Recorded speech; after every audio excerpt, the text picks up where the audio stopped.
Bismillahirrahmanirrahim. Assalamualaikum warahmatullahi wabarakatuh.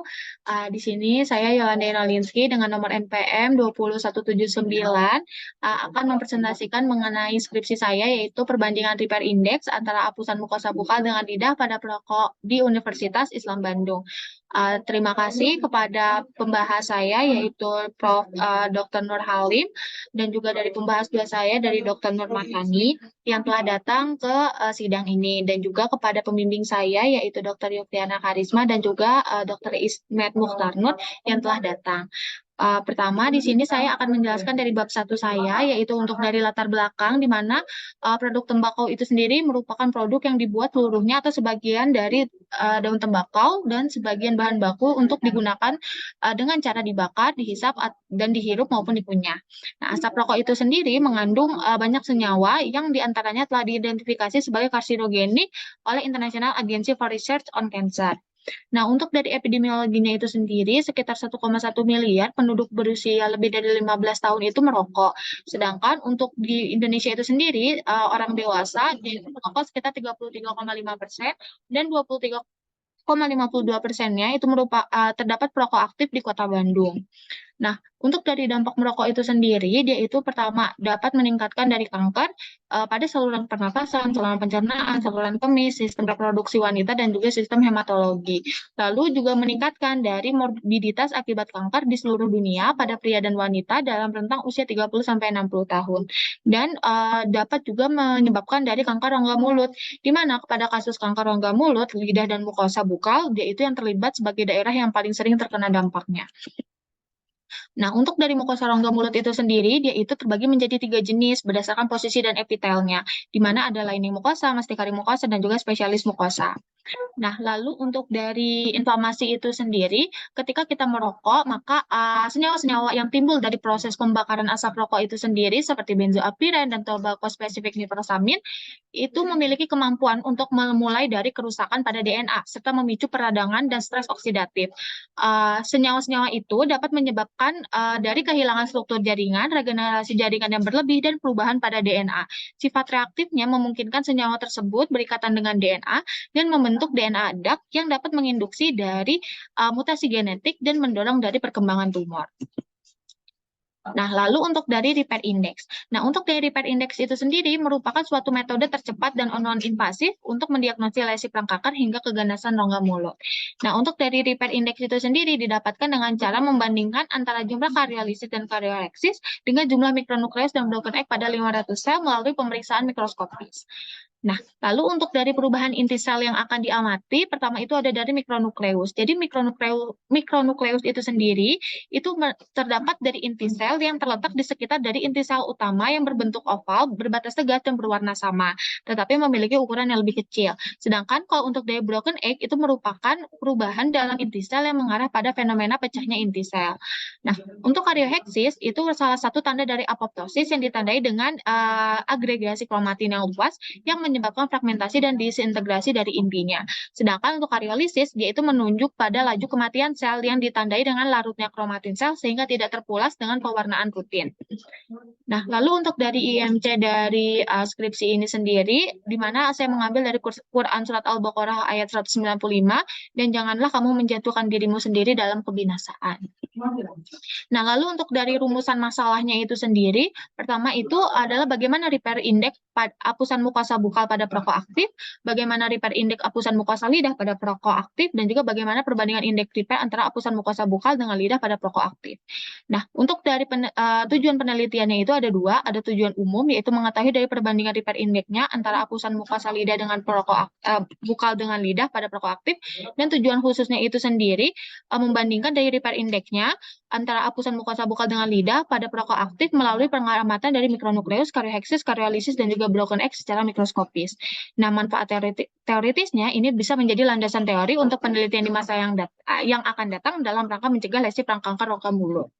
Nah, untuk manfaat praktisnya itu sendiri bagi perokok, pertama itu sebagai informasi mengenai dari efek samping dan juga dapat mengambil langkah untuk preventifnya. Sedangkan bagi tenaga kesehatan itu untuk menambah wawasan, pengetahuan, pengalaman dalam mengidentifikasi perubahan inti selnya dan bagi penelitian selanjutnya dapat menjadi data tambahan. Nah, lalu untuk dari bab 2-nya, di mana di sini ada dari kerangka pemikiran saya, di mana di rokok itu sendiri dia itu memiliki kandungan asap rokok. Jadi kandungan asap rokoknya dia itu ada dua jenis, yaitu ada partikel dan juga kandungan gasnya. Untuk partikelnya itu seperti tar, nikotin, benzoapiren, dan juga dari tobacco spesifik nitrosamin, dan kandungan gasnya itu sendiri seperti karbon monoksida, karbon dioksida, dan juga hidrogen sianida, yang dia itu dapat menyebabkan adanya dari stres oksidatif. Dan jika kita terus-menerus dari merokok, itu akan menimbulkan adanya dari inflamasi yang secara kronis. Dan itu dapat mengakibatkan atau dapat mengakibatkan dari inflamasi pada saluran kemih, saluran pernafasan, sel epitel rongga mulut, kardiovaskuler, dan juga saluran reproduksi. Pada penelitian ini, saya akan mengamati dari sel-sel epitel rongga mulutnya. Nah, untuk dari sel epitel rongga mulut, di sini saya akan melihat pada bagian mukosa dan mukosa bukal dan juga mukosa lidah, di mana nanti melihat adanya dari perubahan selulernya. Perubahan seluler itu bisa dilihat dari konten selulernya, indeks repair, dan juga dari sitomorfometriknya. Nah, untuk dari di sini kita akan melihat dari indeks repairnya, di mana di sini nanti kita akan melihat dari mikronukleus, broken egg, karyoheksia, dan juga karyolisisnya. Nah, lalu untuk bab 3 itu sendiri, di mana untuk tujuan umumnya itu sendiri, yaitu populasi penelitian ini adalah perokok aktif dewasa muda di Universitas Islam Bandung, dan populasi targetnya itu sendiri, penelitian ini adalah perokok aktif di Universitas Islam Bandung, dan populasi terjangkaunya adalah dari perokok aktif pada dewasa muda yang berada di Kota Bandung. Nah, untuk dari teknik pemilihan sampelnya itu sendiri menggunakan non-probability sampling, di mana teknik yang digunakan adalah dari purposive sampling.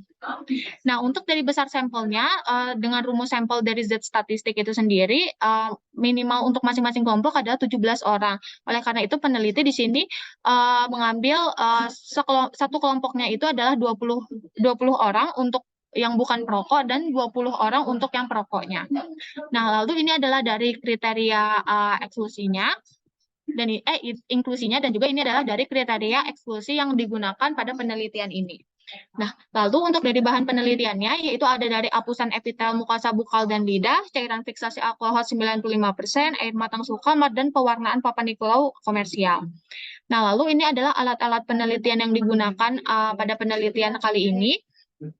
Dan juga ini adalah rancangan penelitiannya, di mana menggunakan metode observasional analitik melalui pendekatan cross-seksional. Dan variabel penelitiannya ini ada dua, yaitu bebas, yaitu pengguna rokok pada perokok aktif, dan terikat, yaitu rata-rata nilai repair index pada perokok. Nah, lalu ini adalah dari divisi operasional yang digunakan pada penelitian ini. Selanjutnya ini adalah dari prosedur penelitiannya, di mana dimulai dari penjelasan lisan dan juga tulisan sampai dilakukannya dari analisis data. Nah, untuk dari analisis sampelnya itu sendiri, nanti semua data itu akan diperoleh dan dicatat dalam bentuk tabel, dan nanti akan diuji perbandingan repair index antara apusan mukosa bukal dengan lidah pada perokok aktif, di mana pertama kita akan dilakukan dulu dari uji normalitas data. Bila terdistribusi normal, pengujiannya dilakukan menggunakan dari uji tab berpasangan atau uji Mann-Whitney. Nah, bila data tidak terdistribusi normal, pengujian statistiknya menggunakan uji Wilcoxon atau Mann-Whitney. Nah, untuk dari tempat penelitiannya, yaitu dilakukan di Laboratorium Penelitian Fakultas Kedokteran Universitas Islam Bandung, dan untuk aspek etikanya itu ada 4, yaitu beneficent, non-maleficent, autonomy, dan juga justice. Nah, lalu untuk dari bab 4-nya, ini adalah dari gambaran karakteristik respondennya, di mana untuk dari untuk dari perokok itu sendiri, dia itu didominasi pada usia 31 sampai 40 tahun, sedangkan pada non perokok dia itu juga didominasi pada usia 31 sampai 40 tahun gitu, dengan jumlah 11 orang. Lalu untuk dari pendidikan pada perokok itu sendiri, dia itu didominasi pada pendidikan sekitar SMA dan juga SMK gitu. Nah, itu sekitar 16 orang atau persentasenya adalah 80%. Sedangkan pada non perokok dia itu banyak ditemukan pada yang tingkat pendidikannya adalah S1, di mana dengan jumlah 7 orang dengan persentasenya itu adalah 35%. Nah, lalu untuk pekerjaannya itu sendiri pada perokok dia itu didominasi pada tenaga kontrak, itu sebanyak 17 orang, sekitar 85%, dan juga sedangkan pada non-perokok itu sendiri didominasi pada pekerjaan profesional gitu, sekitar 11 orang atau persentasenya adalah 55%. Nah, lalu untuk dari jumlah batang rokok yang dikonsumsi pada perokok, dia itu banyaknya itu yang lebih dari 10 batang per harinya, itu sekitar 9 orang dan persentasenya adalah 45%. Nah, untuk dari lama merokoknya itu sendiri, itu didominasi pada 10 sampai 15 tahun, itu sekitar 11 orang, di mana persentasenya adalah 55%, dan jenis rokok yang paling digemari adalah dalam bentuk kretek, yaitu 11 orang gitu, di mana persentasenya adalah 55%. Nah, lalu untuk dari pembahasannya, di mana untuk dari Riskesdas itu sendiri menunjukkan bahwa mayoritas individu mulai merokok pada usia 20 sampai 24 tahun gitu, dan yang dapat meningkatkan dari risiko berbagai penyakit. Nah, di mana di sini kita dapat melihat juga bahwa pekerja kontrak itu sendiri lebih cenderung merokok daripada pekerja profesional, di mana itu dapat diakibatkan karena pendidikan yang rendah sebagai salah satu faktor resikonya, di mana ini sesuai dengan penelitian lain yang telah dilakukan bahwa pendidikan rendah itu sendiri dapat meningkatkan risiko perilaku merokok. Nah, faktor-faktor seperti dari stres fisik, psikososial, kesulitan keuangan, dan juga hambatan akses ke informasi kesehatan juga berkontribusi pada tingkat merokok yang lebih tinggi di kelompok masyarakat dengan status ekonomi dan pendidikan yang lebih rendah. Nah, lalu di sini adalah dari distribusi frekuensi mukosa bukal, di mana di sini kita bisa lihat bahwa untuk dari nilai mikronukleus, broken egg, karyolysis, dan karyoheksis, dan juga repair index-nya pada perokok dia itu lebih tinggi daripada non-perokoknya. Nah, bisa kita lihat ini adalah dari distribusi perubahan intisal dan repair index pada perokok, sedangkan ini pada yang non-perokok. Nah, lalu untuk dari distribusi frekuensi mukosa lidah, di mana hasilnya itu juga untuk mikronukleus, broken egg, karyolysis, karyoheksis, dan repair index-nya pada perokok, dari rata-rata perokoknya juga dia itu lebih tinggi di perokok gitu. Nah, daripada yang non-perokoknya. Lalu ini adalah dari distribusi frekuensi mukosa lidah pada perokok, ini adalah untuk non-perokoknya. Nah, lalu ini adalah dari gambar mikroskopik yang ditemukan pada penelitian kali ini, di mana gambar A itu merupakan gambaran inti sel yang normal, sedangkan gambar B-nya itu sendiri adalah dari gambaran inti sel mikronukleus, lalu yang C adalah broken egg, yang D-nya itu adalah dari karyolysis, sedangkan yang E-nya itu adalah gambaran karyoeksisnya. Nah, lalu pada penelitian ini sendiri dilakukan dari uji normalitas, di mana interpretasinya itu sendiri untuk dari mukosa bukal dan lidah, perubahan dari inti selnya itu sendiri, interpretasinya adalah normal. Tetapi untuk dari karyoheksis dan juga karyoeksis mukosa bukal, dia itu interpretasinya tidak normal. Nah, lalu untuk dari perbandingan mukosa bukal perokok dan non-perokok, di mana di sini kita bisa lihat bahwa untuk dari mikronukleus, broken egg, karyolysis, dan karyoeksisnya dia itu berbeda secara signifikan gitu. Sedangkan untuk repair index dia itu tidak berbeda secara signifikan. Nah, lalu untuk dari pembahasannya, di mana di sini hasil penelitian menunjukkan bahwa rata-rata repair index mukosa bukal pada perokok itu sebesar 0,1693 dan non-perokok sebesar 0,1531. Berdasarkan nilai rata-rata repair index tersebut, mukosa bukal pada perokok itu lebih tinggi dibandingkan non-perokok dengan perbedaan selisih sebesar 0,01562. Nah, di mana pada mukosa bukal, rata perubahan intisal pada perokok secara signifikan lebih tinggi dibandingkan non-perokok. Hasil ini sejalan dengan penelitian oleh Sana Jalili yang menunjukkan bahwa persentase rata-rata perubahan intisal mukosa bukal lebih tinggi pada perokok dibandingkan kelompok non-perokok. Hasil ini juga sejalan dengan penelitian yang dilakukan oleh Naderi yang menunjukkan bahwa rata-rata jumlah mikronukleus mukosa bukal pada perokok lebih tinggi secara signifikan dibandingkan non-perokok. Nah, lalu ini adalah perbandingan mukosa lidah perokok dan juga non-perokok, di mana untuk dari mikronukleusnya dia itu berbeda secara signifikan, lalu broken egg-nya itu karyolysisnya berbeda secara signifikan, sedangkan untuk dari broken egg, karyoheksis, dan juga repair index-nya dia itu tidak berbeda secara signifikan. Nah, sedangkan ini adalah dari perbandingan mukosa lidah dengan bukal pada perokok, di mana untuk dari broken egg, karyolysis, karyoheksisnya itu sendiri, dia itu berbeda secara signifikan, sedangkan untuk mikronukleus dia itu tidak berbeda secara signifikan. Nah, lalu untuk dari pembahasannya, di mana untuk dari pembahasan hasil penelitian ini menunjukkan perbedaan signifikan antara mukosa bukal dan lidah pada perokok dengan rata inti sel mikronukleus dan broken egg yang lebih tinggi pada mukosa bukal, sedangkan inti sel karyoheksis, karyolisi dan repair index lebih tinggi pada mukosa lidah. Dan pengujian statistik mengkonfirmasi perbedaan signifikan kecuali pada inti sel mikronukleusnya. Temuan ini sejalan dengan penelitian sebelumnya seperti Abdullah Faraj yang menunjukkan perbedaan antara mukosa bukal dan lidah pada perokok aktif. Analisis sel epitel melulut mengindikasikan perubahan proliferasi atipikal yang signifikan dan peningkatan jumlah mikronukleus dan broken egg menggambarkan kerusakan DNA serta gangguan mitosis yang dapat meningkatkan risiko lesi prekanker.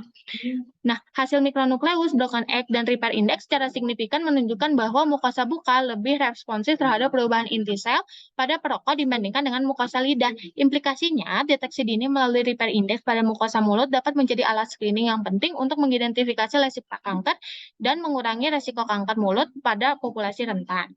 Nah, keterbatasan penelitiannya, pertama di sini pengumpulan dari sampel mukosa dari perokok dan non-perokok memakan waktu dan biaya yang signifikan dan membatasi jumlah subjek penelitiannya. Dan pewarnaan pada penelitian ini juga berbeda yang digunakan dalam penelitian ini. Mungkin karena dari keterbatasan teknologi atau teknik yang tersedia bagi peneliti. Lalu kesulitan juga mengendalikan faktor-faktor lain yang mempengaruhi dari kondisi mukosanya.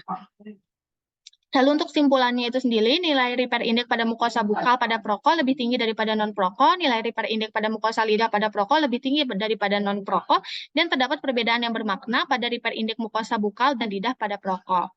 Nah, saran penelitian selanjutnya, pertama, kita perlu melibatkan lebih banyak partisipan dari kedua kelompok perokok dan non-perokok untuk meningkatkan dari representativitas sampelnya.